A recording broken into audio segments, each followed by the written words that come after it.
That's a question everybody faces always, especially if they're provided for adequately or even excellently by their parents. What should impel you out into the world, and why bother? Well, God tells Abraham something very specific. He says, if you abide by the voice of adventure, you'll be a blessing to yourself.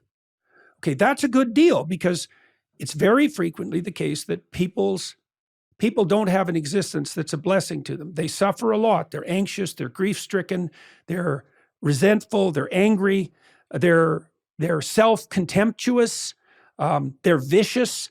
There's all sorts of ways that their existence is not a blessing to them. So the offer that the voice of God as adventure makes to Abraham is that if you follow this pathway of adventure, your life will actually, you'll start to experience your life as a blessing. So that's a good deal. Just that alone, if that was true, that might be good enough to motivate you, right? To think that's okay, that's the pathway forward to self-acceptance, let's say, or something like a sophisticated self-esteem.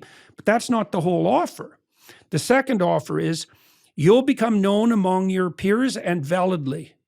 And that's very interesting, because, you know, you can think about people as corrupt power seekers who are clamoring for status, or you can be less cynical and you could say, well, we're wired such that we appreciate due consideration for our genuine efforts.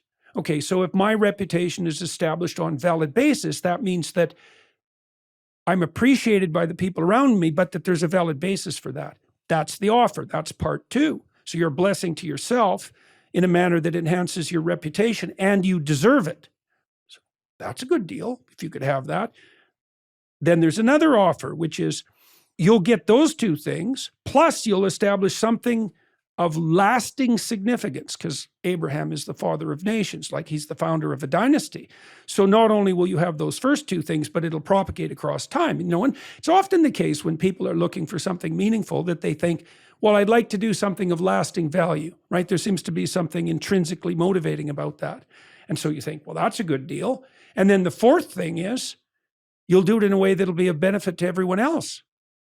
So there's nothing selfish or narcissistic about it. So you think about what that means. It implies that the instinct of adventure that compels you beyond your zone of comfort is allied psychologically and socially, so that if you follow it, you'll be a blessing to yourself. You'll have a reputation that's esteemed and deserved,